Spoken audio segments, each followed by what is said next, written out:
এটাও দোস্ত তুই আমারে চিনলি না, একই কলেজে পড়ছি, হয়তো তোরে অনেকদিন ধরে খুঁজতাছি দোস্ত, 12 বছর হয়ে গেছে, দুই বন্ধুর সাক্ষাৎ নাই, আজকে দুই বন্ধু পাইয়াও একটু বুকে নিলি না, বরং সব দাঁড়ায় দিলি। কিন্তু মনে রাখবি কোন একদিন এই গরিবরে লাগতে পারে, যেদিন তুই কাউরে কাছে পাবি না। চোখের পানি দিয়া বাবা কাঠ দিকে চলে গেল।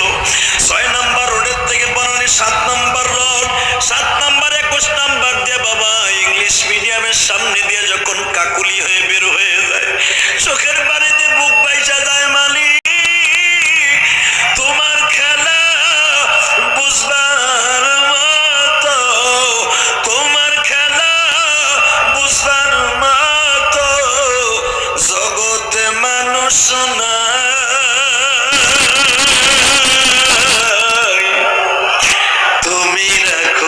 পাঁচতলাতে কেহ গাছতলা।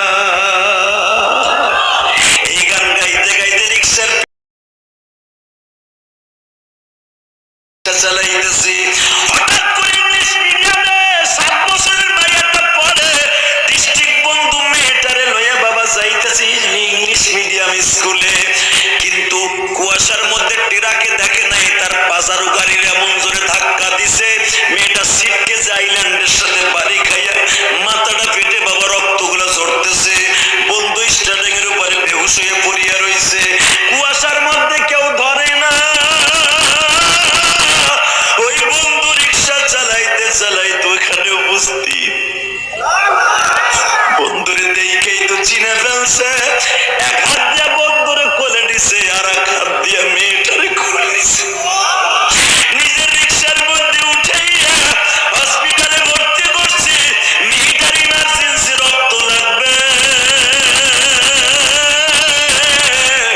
আল্লাহর খেলা বুঝবার মতো কেউ নাই রে বাবা, কার রক্ত কখন কার শরীরে লাগে কেউ জানে না।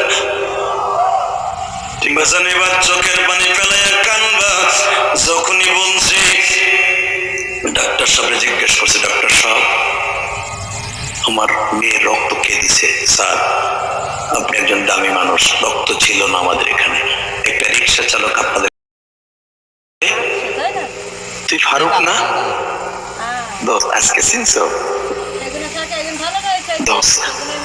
আমার আর লজ্জা দিস না, ওটা আমার বাড়ি না, এটা হসপিটাল। এবার কানবেন।